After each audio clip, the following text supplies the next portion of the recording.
आखिरकार मेरी रुखसती भी हो गई। मैं अपने ससुराल आ गई। सास ने मुझे अपने पास बिठाया और मुझे कहने लगी, बेटा तुम तो मेरे बेटे की हालत जानती हो, अगर वह कुछ बोल दे तो उसकी बात का बुरा मत मानना। मैं सोचने लगी, क्या हालत है मेरे शौहर की जो मुझे नहीं मालूम। कैसा है मेरा शौहर? क्या वो अच्छा इंसान नहीं है जो मेरी सास मुझे ऐसा कह रही है? सास मुझे मेरे कमरे में छोड़ आए बिना कुछ बताए, और मुझे तजस्सुस था अपने शौहर को देखने का, और बस दिल में यही दुआ कर रही थी जैसा मैंने सोचा था ऐसा ही मुझे मिले। मैं घूंघट ओढ़े बैठी थी। मुझे कदमों की आहट सुनाई दी। मेरा दिल बुरी तरह से धड़कने लगा। अचानक मुझे किसी की आवाज़ आई, तुम थक गई होगी, उठो, चेंज कर लो कपड़े और आराम कर लो। इस कदर बेरुखी से कहा गया, मुझे कुछ होने लगा। मुझे आवाज़ भी सुनी सुनी लग रही थी। मैंने एकदम से घूंघट उठाकर देखा और सामने खड़े शख्स को पागलों की तरह देखने लगी। मेरा मुंह तो हैरत से खुला का खुला रह गया। मैं इर्द गिर्द देखने लगी और नफ़ी में सर हिलाने लगी। मुझ में कुछ पूछने की सकत भी बाकी न थी। उससे कोई सवाल किया ना जवाब किया, पर मेरे अंदर एक एक सेकंड में हजारों सवालात उठ रहे थे। पर मैं करती तो क्या करती? मुझ में तो सामने खड़े शख्स को देखने की हिम्मत भी नहीं थी। फिर मैं उससे सवाल कैसे कर सकती थी? ये मेरे साथ क्या हो गया था मुझे बिल्कुल समझ ना आया। शादी के कुछ दिन बाद उसका रवैया पहले से भी बुरा हो गया। वह बात बात पर मुझसे झगड़ा करने लगता, कोई मेरी बात ना सुनता और मैं घुट घुट कर मरने लगी। मुझे लगा अब सब कुछ मेरी जिंदगी से खत्म हो गया था। मैं उससे हकीकत मालूम करने के लिए कोई सवाल करती, वह बदले में मुझे गुस्से में कहता, औरत का मतलब बेवफा है। मैं भी जानना चाहती थी कि आखिर इसकी जिंदगी में ये मोड़ कैसे आ गया था। मेरी अम्मा ने आखिर क्या वादा किया था, किससे किया था? हजारों सवालात थे पर उनके जवाब देने वाला कोई भी नहीं था। मैं अपनी सास से पूछती तो वह कह देती, तुम इस बात का जिक्र मत किया करो, पर मैं कैसे ना करती? मुझे तो वह दीवानगी याद आती थी। मैं कैसे भूल सकती थी? मैं सुबह के वक्त किचन में खड़ी नाश्ता बनाने में मसरूफ थी। अचानक दरवाजे पर दस्तक हुई। मैंने जल्दी से अपने दुपट्टे के पल्लू से अपने हाथ साफ किए और बाहर जाकर देखा, सामने एक सब्ज रंग का चोला डाले एक फकीर खड़ा हुआ था।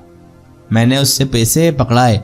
वह बदले में मुझे एक माला पकड़ाने लगा। मैंने हैरानगी से कहा, बाबा ये क्या है? वह कहने लगा कि इस माला को जो औरत पहनती है उसका शौहर उसका दीवाना हो जाता है। मैंने कहा, ऐसा भला कैसे मुमकिन है?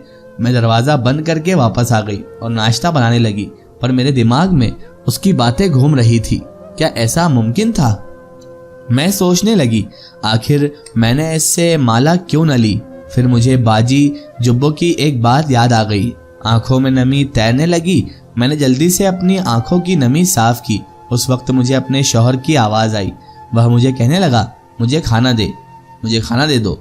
मैंने कहा, बस लेकर आ रही हूँ। वह कमरे में चला गया। मैं उसके लिए खाना लेकर गई। वह मेरे हाथ से ट्रे पकड़कर खाना खाने लगा। मैं उससे देख रही थी। कभी तो मेरी भी जगह उस शख्स के दिल में बन ही जानी थी। कभी तो ऐसा होता कि उसको मुझ पर रहम आता और वो दिल में मुझे जगह देता। मैं भी जिंदगी गुजार रही थी। किसी दिन तो उसे बहुत ज़्यादा एहसास होगा। किसी दिन तो उसे भी ऐसा लगे कि काश वो मुझे मोहब्बत करे। मैं उसकी बीवी हूँ। वह नाश्ता करके चला गया।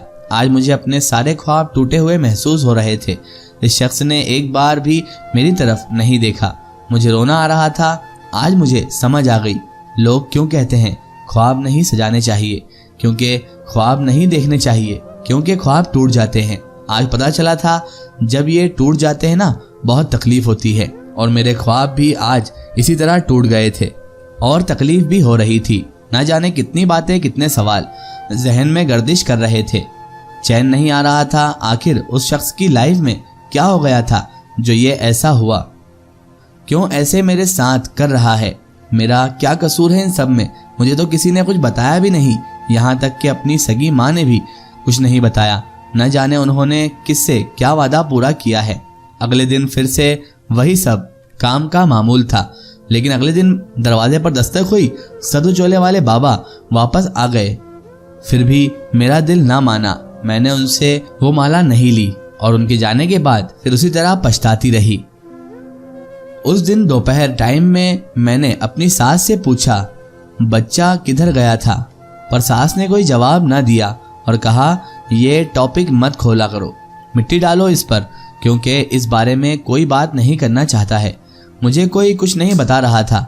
अब मैं जानती थी मुझे अम्मा बता सकती हैं या फिर दूसरा शख्स, वह खुद है जो मुझे अपने बारे में बता सकता है। मैंने रात तक उसका इंतज़ार किया। जब वह रात को घर आया उसका मूड काफ़ी ख़राब लग रहा था, जिसकी वजह से मैंने उससे कोई सवाल ना किया और जाकर लेट गई, क्योंकि मैं जानती थी इस वक्त अगर मैं उससे कोई बात करती हूँ तो मुझे ही उससे बातें सुननी पड़नी थी। मैं भी खामोशी से जाकर सो गई। अगले दिन कुछ औरतें हमारे घर आई हुई थी जो कि मेरी सास के पास बैठी हुई थी और आपस में बातें करने लगी। वो सारी की सारी औरतें एक दूसरे के घर की बुराइयां भी कर रही थी और बातें भी। तभी अचानक मेरा ध्यान उनकी बातों की तरफ गया। वह औरतें उस बाबा के बारे में बात कर रही थी जो माला देने आया था। मतलब सच में उस बाबे में इतना ताकत थी? उस बाबे से माला लेने से शौहर ऐसा हो जाता है क्या? मैंने सोच लिया था अब मैं भी उससे माला लेकर अपने शौहर से पूछूंगी आखिर उसके साथ हुआ क्या है। अगले दिन जब वह माला बेचने आया मैंने जाकर उससे एक माला खरीदी ली। मैंने सोचा कि हो ना हो इससे कोई ना कोई असर तो होगा ही। रात के वक्त जब मेरा शौहर घर आया उसने फिर भी मुझसे कोई बात न की। मैंने माला भी डाली हुई थी। मुझे सबकी बातें झूठ लगने लगी क्योंकि आज उसका बहुत ज़्यादा मूड ख़राब था। जैसे मैंने उससे बात की तो वह मुझे कच्चा खा जाएगा।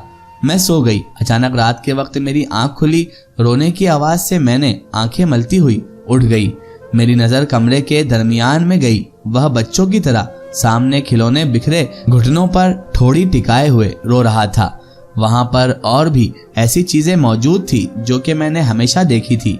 एक अंगूठी, एक चेन पड़ी थी और ये चीजें तो कई साल मैंने देखी थी। मैं उसके पास गई। वह एकदम से रोता हुआ मेरे गले से लग गया और कहने लगा, तुम तो जानती हो ना मैं इससे कितनी मोहब्बत करता हूँ, फिर वह क्यों मुझे अकेले रास्ते में छोड़कर चली गई है। वह बुरी तरह रो रहा था। मैंने कहा, वह गई कहाँ है? प्लीज आप बताएं ना शर्जिल, आप मुझे प्लीज बताएं कहाँ गई जुब्बो बाजी। जी हाँ, यही थी वो हकीकत जो मेरे सामने आशना हुई थी।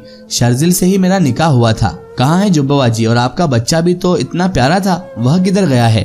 वह रोता हुआ कहने लगा, जानती हो जुब्बो, मैं और मेरा बेटा और जुब्बो हम घूमने गए थे। वहां पर हमारा एक्सीडेंट हुआ था। पहले मैंने अपने दोनों बच्चे खो दिए थे। जब जुब्बो को पता चला हमारे बच्चा इस दुनिया में नहीं है तो यूं लगा जैसे उसने भी जीना छोड़ दिया है। जानती हो मैंने इतने माह तक माजूरी वाली जिंदगी गुजारी है। जुब्बो भी मुझे अकेला छोड़ गई, तुम भी एकदम छोड़ जाओगी। वह रोता हुआ कह रहा था। मैं उसके आंसू साफ करती हुई कहने लगी, मैं हमेशा आपके साथ रहूंगी, कभी नहीं जाऊंगी छोड़कर आपको। प्लीज मेरे साथ ठीक हो जाएं, मैं भी आपको उदास नहीं होने दूंगी। वह कहने लगा, मैंने तुम्हारी अम्मा से वादा किया था तुम्हारी अम्मा तुम्हारी शादी मुझसे कर दे, क्योंकि तुम्हें मुझ जैसा शौहर चाहिए था। पर जानती हो अब तुम मुझे जुब्बो की तरह लगती हो। मैं तुम्हारी कदर करना चाहता हूँ। मैं नहीं जानती कि ये माला का असर था या जो कुछ भी था, मुझसे शर्जिल मोहब्बत करने लग गए और वो भी इस तरह जैसे मैं ख्वाबों में देखा करती थी।